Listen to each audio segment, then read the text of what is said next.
Michael Schoening is a musician, national coach, public speaker, holistic coach, kitchen designer, entrepreneur, and licensed foster parent.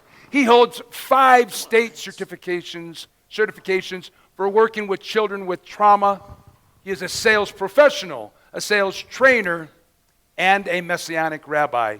Most importantly, he has a story to share. Please rise to your feet and welcome to the stage, Michael Schoening! Yes! Thank you. We're going to start off this event by talking about death. What? There is a man, he was 119 years old. His name was Avram. And he decided before he would die, he would want to see his entire family. So he called his family from all around the nation, all around the world. As he's lying there in his bed, he'd already lost his wife. He's laying there and he says, with a weak voice, "Is my son Daniel here?" "Yes, Abba. Yes, Abba, I'm here." "Is my daughter Elisheva? Is my daughter Elisheva here?" She goes, "Yes, Abba." She comes, she grabs his old hand. "Yes, Abba, I'm here." Goes, "Well, what about Daniel? What about your kids?" "Yes, Abba. They're all here. Elisheva and your kids and the grandkids and everybody. And what's left of my little brothers and sisters is everybody here." They all look at their dying patriarch, Avram. They look into his eyes, such wisdom, a depth of experience, depth of humanity, of a man who had survived the Holocaust and persecution and lay there on his deathbed, a very strong-willed man about to die. And he said, "So everybody's here. Everybody's here." I say, "Yes, Abba, everybody's here." And with his last breath, he utters, "Then why is the bathroom light still on?"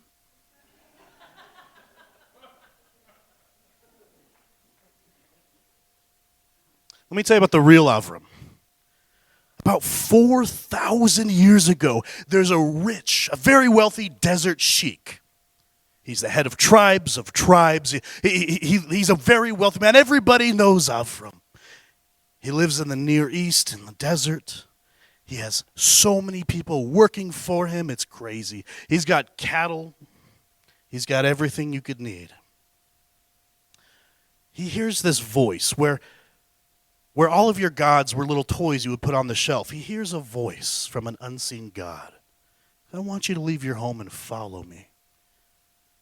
Now, as a very wealthy man, you don't want to be seen as the nut job of the village. But he takes a step in faith, a step in trust.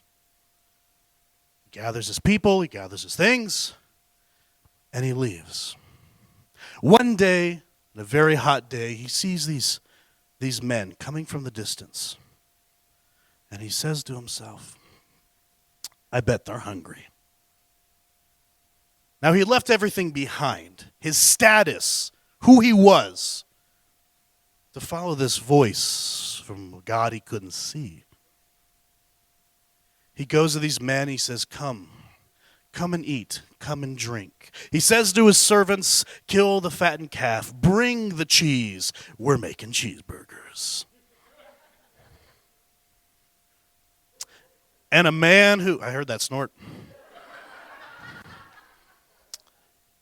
And a man who had everything and could have sent his servants, he did it himself. If you know historically, he circumcised himself that morning at 99 years old. It's not a day where you want to run around, but he did it because hospitality was his thing.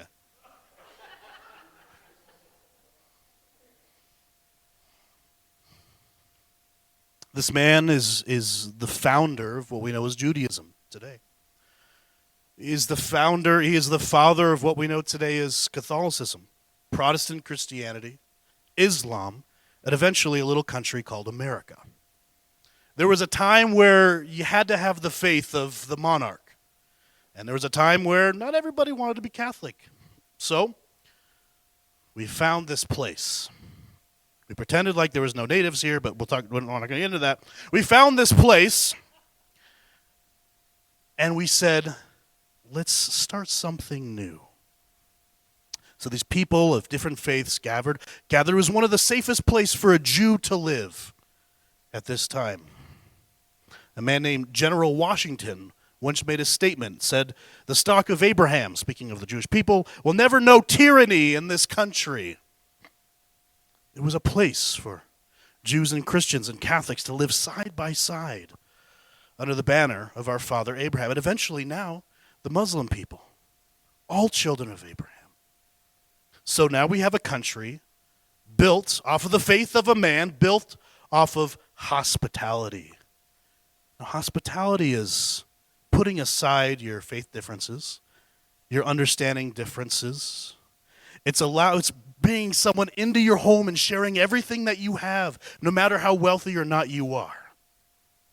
This country was founded on hospitality.